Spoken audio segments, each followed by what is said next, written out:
Thanks so much to everyone for being here, to Mark One Public History Weekly for the invitation. I'm thrilled to be able to share this work from Colombia with this diverse group of public historians.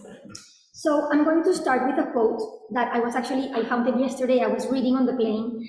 I was reading this writer, Christina Sharp. She's American, she works in Canada, and she writes about the persistence of the violence against African descendants in the United States, peoples of African descent in the United States. And the quote goes like this. She says, "I am interested in how we imagine ways of knowing that past in excess of the fiction of the archive, but not only that. I am interested too in the ways we recognize the many manifestations of that fiction and that excess, that past not yet past in the present." I read this and I thought it captured a lot of what brings me into these topics as well. So let's get started. The participation of history in transitional justice processes has tended to rely on conventional notions of history as linear and progressive, that assume a clean break between a past of violence, a present of transition, and a future of peace, and leave unquestioned the embeddedness of violence in long processes of state formation. This talk showcases Historias para lo que viene, or Histories for what's to come, a public history project in Colombia that draws from critical studies of transitional justice, decoloniality, and a radical tradition of public history to suggest that history can do much more than that. It can be a tool for reparations with radical action to remake our world. In 2016, in an effort to put an end to the longest-running conflict in the Western Hemisphere that has resulted in over 9 million victims of different human rights violations, the Colombian government and the FARC-EP, the largest guerrilla group in the country, signed a peace agreement. This photo that you are seeing hopefully on your video screens is a photo of the historical handshake between then President Juan Manuel Santos on the left and Timochenko, the leader of the FARC guerrilla, with Raúl Castro in the middle. It was the result of 4 years of negotiations in Havana, in which beyond disarmament and demobilization of the guerrillas, the government and the FARC discussed how to tackle the structural causes of war. Implementation has faced many obstacles. In October 2016, in a referendum to ratify it, 50.2% of the voters rejected the deal. Following that plebiscite, the government negotiated with the leaders of the no vote and modified some parts of the peace agreement before having it ratified by Congress. Accountability remains contentious in a country where state and non-state actors have committed crimes. Armed actors, some of which have been financed by economic and political interest groups, have included right-wing paramilitary groups, several guerrilla movements, state security forces, and criminal gangs around drug trafficking operations. Portrayals of the conflict in public debate are often reduced to victims and perpetrators, with scarce visibility of the deeper structural inequalities that account for the cyclical repetition of violence. While there is a rich and critical historiographical tradition that has pointed out the ways in which violence, as well as economic, social, cultural, and political exclusion have been part and parcel of state formation and capitalist growth, public debate remains fixed in the historical narratives that focus on individual cases and where violence appears to be an aberration of Colombian democracy that growth.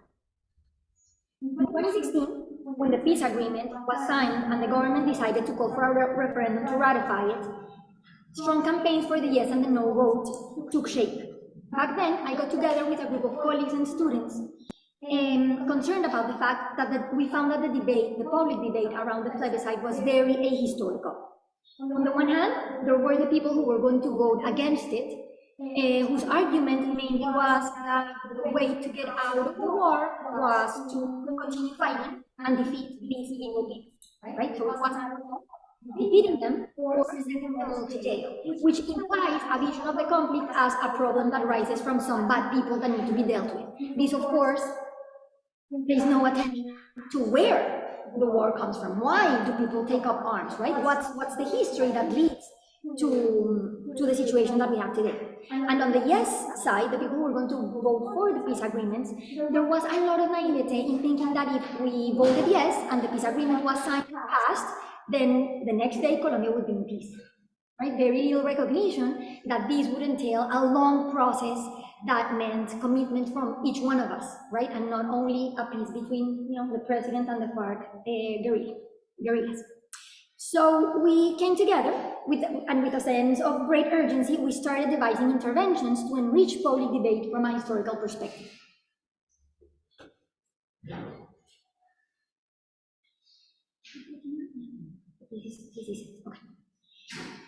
Or histories for the future or for what's to come. And we have leveraged different strategies since then, but today I want to focus in one, the production of multimedia storytelling in the form of radio and podcast series produced in collaboration with victimized communities that combines memory work with historical research. I will begin by presenting two of the projects that we have developed, and then move on to discuss the ways in which they interpolate critical historical analysis. I want to leave the conceptual conversation for the second part of my talk, but I want to lay out two of the main contributions that we are aiming at. First, we want to contribute to the conversation of transitional justice from a historical perspective. This has been a field traditionally dominated by lawyers, with implications in the form and extent to which transitional justice systems have addressed the past in their efforts to produce futures of social justice.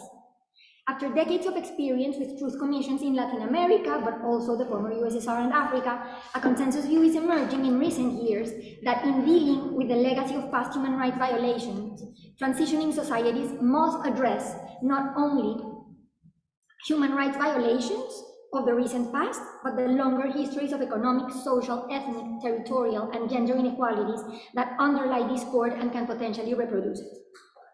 Yet, historians have been largely absent from the field, both in theoretical and in practical terms. The projects I will present today seek to address this. Secondly, these projects bring together academic and non-academic collaborators under one premise that Clarissa's talk referred to as well, that historical narratives are inherent to the production of power structures. They have played an important role in the production and reproduction of injustice, and by the same token, they can play a role in the struggle for accountability, reparations, and ultimately justice. This entails not only changing the stories we tell, but approaching history making differently. It entails a narrative as well as an epistemological intervention. The two projects that I will discuss have such an orientation. Let me present the projects, and then I will go back to the critical implications. Sorry, you did it before. Thank you. I will keep away from the thing. So the first project I will discuss, I call it the Suba project, because we did it in an area of Bogotá that has received a lot of the migrants from the violence into the city, one of the areas that has received them. Let me begin by saying that the first difficulty I found when I was starting to do this project was that my training as a historian, of course, did not give me the tools to engage with a collaborative form of history making. In 2017, I sought to gain at least some insights into this and some skills by visiting the Humanities Action Lab at Rutgers University in Newark with a Fulbright Fellowship. And there, I also encountered Newest Americans, a collaboratory that produces storytelling in different media around the immigrant experience in the United States. It became clear to me that a historical intervention that had the intervention that I had in mind required a collaboration across disciplines and between academics and non-academics. I went back to Colombia, and the first thing I did is I met with different victims organizations. Victims in Colombia are very well organized. Like I said, there are 9 million of them, so there are different organizations. And I wanted to inquire about their interest in a storytelling project that involved a long-term historical perspective. I found great resonance with what these groups wanted. On the one hand, I found that people wanted to tell their story. In Colombia, there's a long tradition of, at least 10 years old tradition of memory studies around violence, but people are tired of being asked for their story of victimhood alone. People wanted to tell their stories well beyond that, right? Their stories of political struggle, of action, and not only of being victims. I also learned that my observation that the public conversation around peace was ahistorical was actually shared by them. They didn't put it in those terms, but for example, women's movements would say to me, the way in which our memories are approached are as if violence against women derived solely from the conflict. And they said, we know that the first experience of violence for many of those women comes from when they are children. right, in their families, a neighbor, an uncle, and so on, right? So they knew that the issues they wanted to address went well beyond the armed conflict. And finally, I learned in talking to them that the best media to work on with these stories was radio, because in Colombia, connectivity is very poor in the rural areas, which are the areas most affected by the conflict. So, thinking about a documentary film was not a good idea. Well, radio gets everywhere. That's why we've been focusing on a format that can allow us to go into podcasts for more urban audiences and radio for the more, I wouldn't say the more isolated regions, but it's really most of the country. In 2018, I established a partnership with a community radio station in this neighborhood called Suba, and with a group of people marginalized in the context of the conflict, who had done previous work with that radio station, as well as newest Americans from Rutgers University. So we have three components: people who had suffered through the conflict and wanted to tell their story, the historians, and the communicators. We experimented with storytelling in different formats. The centerpiece was an audio letter that we asked each person to draft for a child in their lives. So that was our way of getting around not telling the story of trauma again, right? But how would you tell it to a child if you want to pass the story forward, the things you learned, the strength of your community? We did a workshop in which we defined with the participants, 8 participants, the contents of their letter.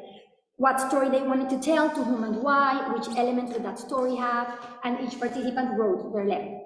Then, in a following meeting, we recorded that letter and we followed it with an interview.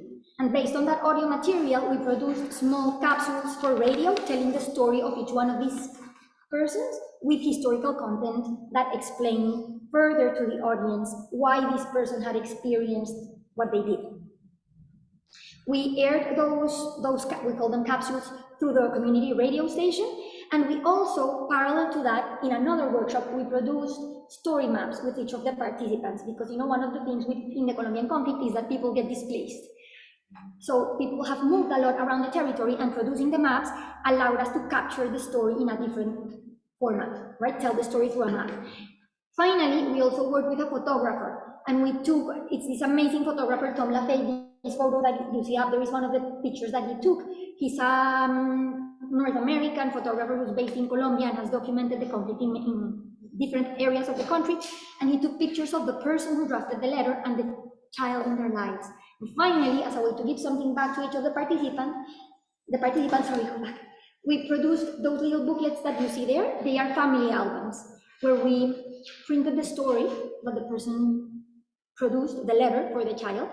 We included the photos that Tom LaFay took. We included the map. So it's, in a way, it's like the story they shared with us, we give it back for them to have as part of their family history. Let me show you a short clip of a film that most Americans produced of this process so that you can see what it entailed.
project, which is the one that you will see in a moment. Another project in which I collaborated with two social leaders from a region in Colombia called the Chocó. I'll talk about that in a second.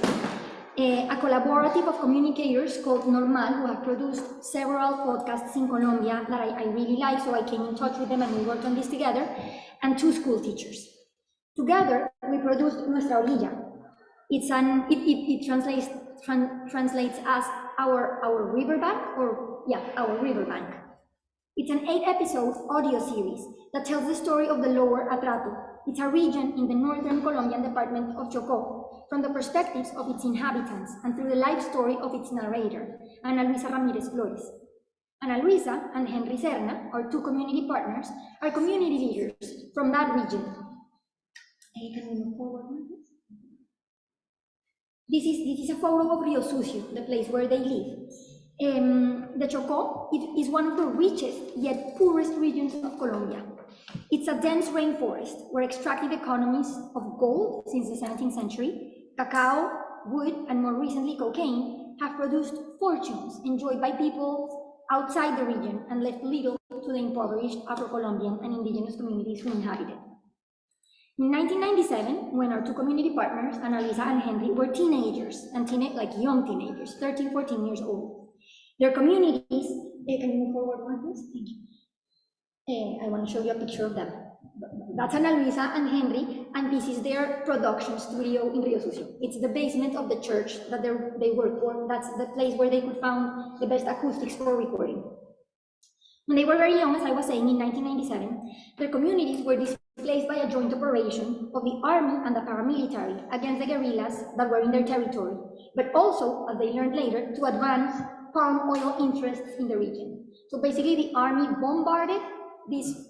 It's a dense rainforest with many rivers. It's one of the most humid areas of the world, and communities live sparse throughout those riverbanks in the forest. The army knew that there was presence of the FARC guerrillas in the area, so they bombarded it, despite communities living there. And after the army bombarded, the paramilitary came, just terrorizing people. So at least 20,000 people left. Ana Luisa and Henry ended up in a refugee camp in a small town called Tabarando, where they spent the next 18 months. And there, in the most difficult conditions, no water, no food, no way to move forward to any other place, they became social leaders. They found that the only thing they could do to keep going was do something for their community. And they basically started with this cultural group, making music to make people happy. And from there, they moved to other issues, how to get back to their territories. These communities, from displacement, managed to gain collective titles to their lands and decided to return, despite the fact that the conflict was ongoing, guerrillas, paramilitaries, army in the area, but they decided to go back and declare themselves peace communities, saying that they were on the margins of every armed group, went back to live in this territory. So it's a very powerful story of community organizing, and their achievements are impressive. They even, this is just, to me, it's mind-blowing. They are the first people in the world that got a declaration, a law passed that says that the river is a subject of rights. The river where they live, which is awfully contaminated with all the mercury that comes from gold digging further upriver. So they became leaders when they were very young, and they work on different issues, finding disappeared people, women's rights, malnutrition. But as part of their leadership, they identified, when I met them 3 years ago, they identified that they wanted to tell their own stories, and that stories of victimhood were not enough. They are very critical of the extractivism, not only in the history of the region, but of journalists and researchers who come in, tell the story of what happened in this region, the violent story, but leave the community with nothing. They don't have any way of telling their story to their children. So they wanted to do that. And they also believe that the youth in their community need to know their story to strengthen community organizations. We came together to produce this podcast that tells the story of the region from the arrival of enslaved Africans in the 17th century, going through their colonization of the rainforest in the mid-19th century until today. We strive to break from a linear, progressive conception of time that assumes the past and the present to be separate. Our narrative is woven around the life story of Ana Luisa, yet we move between past and present because in their experience they are inseparable. Right? The past of 1997 displacement is not disconnected from the past of slavery or from the present in which they still suffer from deep inequalities. While the master narratives of nation and progress that have dominated since independence tend to silence communities like theirs or portray them as outside history, outside modernity, outside capitalism, in the story we tell, they are agents of this history, sometimes flowing with it and others going against the current, but always in conversation. Nuestra Orilla is told entirely in the voices of this community. The process was collaborative. We wrote grant applications together, we carried out the research together, produced, and currently we're in the dissemination stage. We did oral history interviews, collected soundscapes, did historical research, dug historical audio, produced music and illustrations.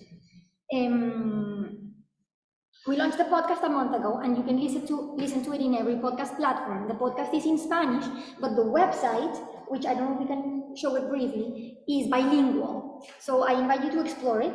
You can see, there's the narrative of the project, who the members of the project are. We have the 8 podcast episodes are accessible there, but also when you go into each episode, you have additional material, because we wanted to make it into an expanded podcast so that people can see the sources we used, maps from the region. We have primary sources, photos to locate people in the place. So it's full of different materials. And soon, we haven't done this yet, but we also produced curriculum for teachers in high school to be able to use the podcast in the teaching of the social sciences, the ethics, and the Spanish curriculum. So we're finishing the design part of the curriculum, and it's going to go up to the website next month. All of this was funded by the Open Society University Network and by the Education, Justice and Memory Network, EdJam, based in the UK. Let me get back to the debates around these 2 projects, the more conceptual implications. Parallel to this production process, I have been tackling questions about the relationship between, on the one hand, the efforts, governmental or not, to transition from pasts characterized by atrocity to futures of justice. And on the other hand, history, understood in the 2 senses laid out by Trujillo, history as what actually happened, and history as that which is said to have happened. There is a, for the most part, undisputed sense that transitions from violent pasts require societies to deal in some way with that past. What different forms has this dealing with the past taken? How do these different approaches to the uses of history engage epistemological questions about history as a discipline and about temporality? And very importantly, I'll get back to this, I just realized the slide, but I'll get back to it in a second. And very importantly, how might I critically conceptualize an epistemological intervention that can contribute to such a transition? So in parallel, I've been doing the project, getting the podcast done. I'm the general director of the project, but I'm also thinking about the implications and what's the best way to shape it. And I'm working on a book manuscript to try to lay that out. The reflections I will present today are part of and in conversation with a growing innovative scholarship, but also with social movements around reckoning with difficult pasts. I am going to lay out some of the historiographical debates that I am involved with. So I'm going to begin with how I approach transitional justice, which is the slide that you're seeing. There is a debate today in this literature that has grown tremendously since around the decade of the 2000s. I want to lay it out in like two camps. What I call the more institutional camp is where the debate began, with an emphasis in addressing the rights of the victims to justice, truth, and reparations. That approach to transitional justice has been dominated by lawyers, as the focus has been on individual guilt, right? On trials to determine who pulled the trigger, how many people died, where, right? The juridical truth. On the other hand, and more recently, a critical scholarship around transitional justice has taken an important spotlight, which argues that beyond addressing the rights of victims, it's very important to address the historical and structural injustice, right? Which goes way beyond individuals. way beyond what the law can prove with its investigations, right? And so there's this focus on collective responsibility and not only on individual.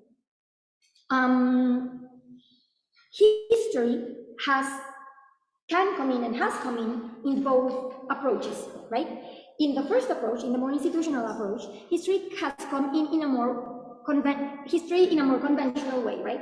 History that comes in to set the record straight, to ensure remembering over forgetting, right? History that comes into truth commissions to investigate who, when, how, right? But not so much the why. Now, history, of course, can also come in doing the work of the other branch, the critical work. What would this critical involvement of history entail? On the one hand, a more long-term perspective, bringing in the longue durée, right? Not staying with the what of the human rights violations, but with the why that lies behind it, right? With the structural inequalities. That's one part of it. Another very important part of it is the temporality. History can question that separation of past, present, and future that entails, thinking of the past as the past of injustice. Now we are in the present of transition, and we will all turn the page once the Truth Commission is over and be in the future of justice. We now know, after dozens of Truth Commissions around the world, that page doesn't get turned, right? Not because people know the truth, not because they get, the recognition of who was the person who murdered their family member. That doesn't mean that the past injustice is gone, right? Because many of these injustices keep getting reproduced even after the transitional justice process. Also, history questions temporality in the way in which it can help us break from the progressive and congratulatory histories, right? In which, we've been told since the 19th century that we'll always go to better, right? The future will be better. But we know from all these cases that actually that past never happened, never ceases to happen, right? Those injustices are very difficult, and the best case, I don't know the best, but one of the best cases is, of course, the injustices that that Black people suffer today in many parts of the world, even though slavery has been over for so long. And of course, history can help us question the myths that envelop this progressive history, right? The myth that democracy is the way out, the myth that liberalism is the route to get out of this reproduction of injustice. And history does this by questioning power, right? How power is behind all of these myths that we tell ourselves. So the last thing I want to mention about what history can do is that it's not a history that seeks resolution, right? It's not a history that seeks peace. When I started doing this work, I was thinking of my work as, like, how can history help peace building? I think that now I'm more convinced that peace cannot be the goal. It's more about generating critical thinking, consciousness about these power struggles, even outrage and collective action. Again, more than resolution. Let me get back to, I'll give some examples to explain better what I just said. One example of the institutional approach is Ruti Taito, who's a lawyer that has produced one of the more cited definitions of transitional justice. According to her, transitional justice is the conception of justice associated with periods of political change characterized by legal responses to confront the wrongdoings of repressive predecessor regimes. End quote. By political change, she refers to transitions from authoritarianism to democracy. Definitions like this one draw on modernization theorists like Samuel Huntington, who associated repression with authoritarian regimes alone, assuming that a transition to democracy would imply the end of state violence, bringing illiberal regimes into the fold of liberal democracy. This perspective, however, has been heavily criticized. The case of Colombia is telling. There, human rights violations have happened within democratic regimes. In different Latin American countries like Argentina, Chile, Uruguay, and Brazil, authoritarian regimes committed atrocities against civil society during the Cold War in the name of democracy and capitalist development, with the backing from the United States, which Huntington, again, refers to as, I open quote, the premier democratic country in the modern world.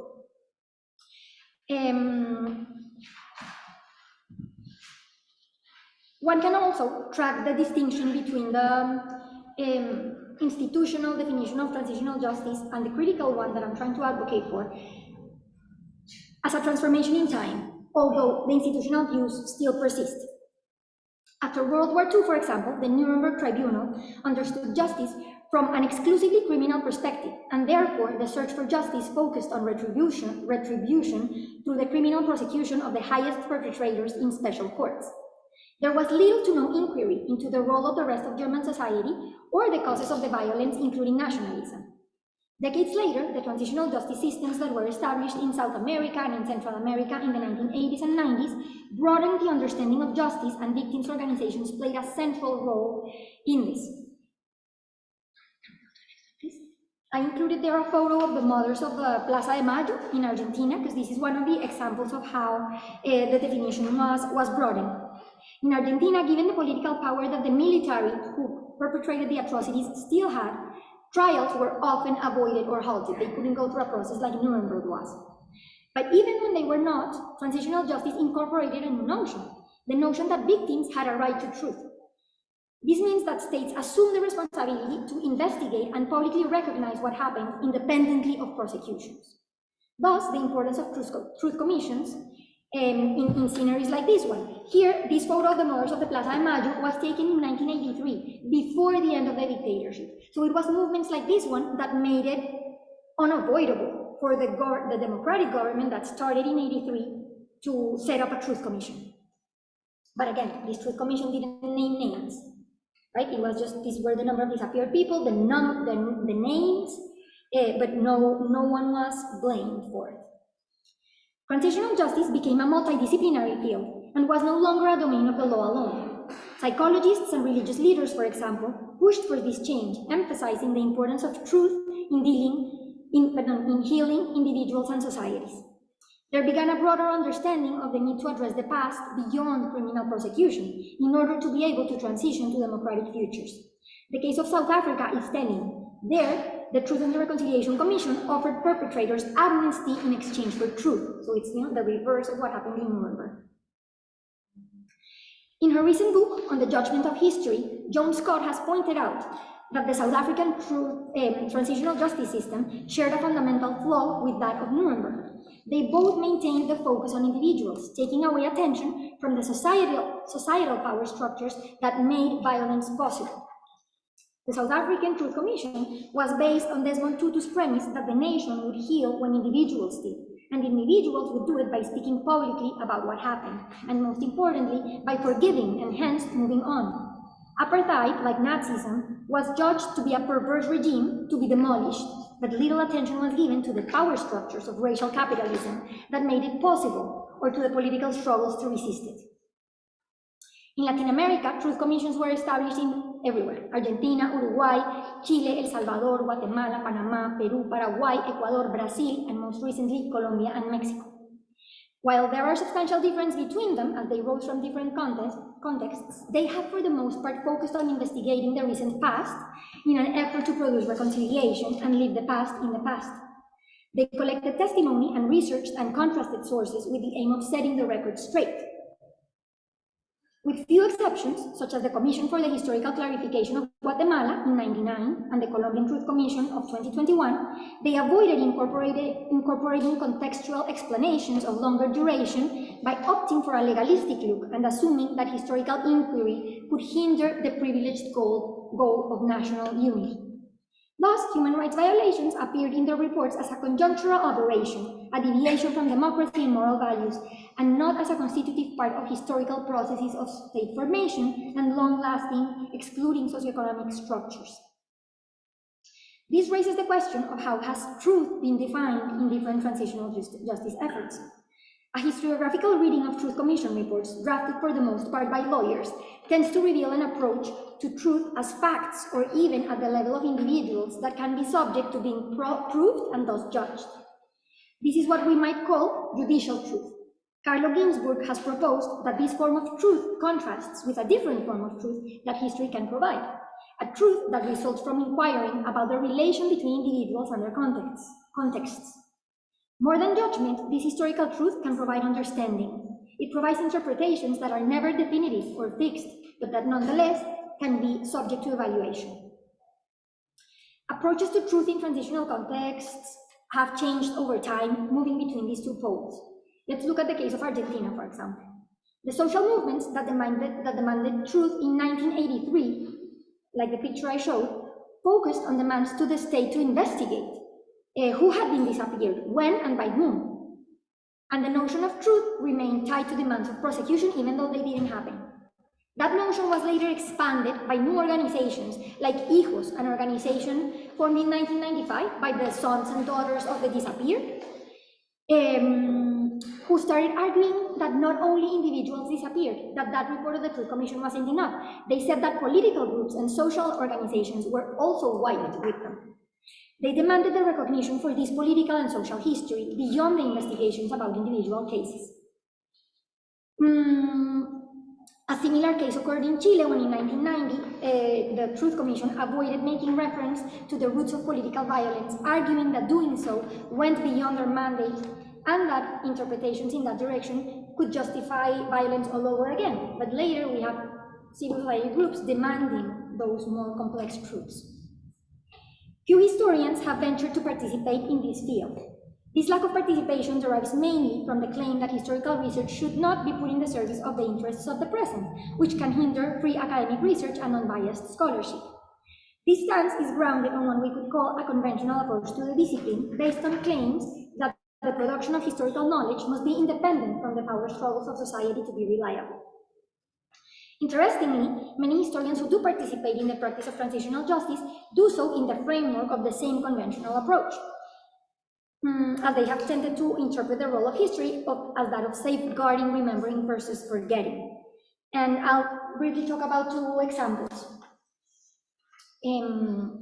The Alliance for Historical Dialogue and Accountability, based on Colombian University in New York, and the Institute for Historical Justice and Reconciliation, based in The Hague. These two institutions seek to bring history into the conversation of transitional justice, and they propose a method that the first one calls historical dialogue, the second one calls it shared narratives, in which basically what they do is they bring in experts from both sides of a conflict to agree on some basic facts, and they seek to make that as a starting point to start a conversation between the two sides of a conflict. This form of participation in transitional justice falls short on two different accounts. In contexts of violence, the contentiousness of truth goes well beyond determining the facts of what happened. The contentiousness also involves the interpretation of those facts, the why. Was a form of violence legitimate? Let me give you an example from Colombia. In Colombia, there are of course disputes around the facts, right? Was a murder committed by state agents or not? And that's something that, of course, history can come in to clarify. But other disputes that have to do with interpretations are more difficult. Take, for example, the Banana Workers Massacre of 1928. Predominant historical interpretations of this massacre see it as the result of the mobilizing of these workers for labor rights. But recently, that interpretation has been challenged by right-wing historians, according to whom those workers were seeking a revolution and were communist agitators. Hence, the military were defending liberal democracy and protecting national interest. Right? So the dispute has nothing to do with recognizing if people died or they didn't, but whether the killings were legitimate or not. In Colombia, the largest perpetrators of homicides, massacres, forced disappearances, and displacements, who are the paramilitary, have claimed that their actions aim to, I open quote, strengthen the unity of the nation, end quote, and secure life, property, and work. In cases like this one, the goal of building a shared narrative to strengthen national unity is naive to say the least. This leads me to another critique to the approach of these organizations. It bypasses the question of politics.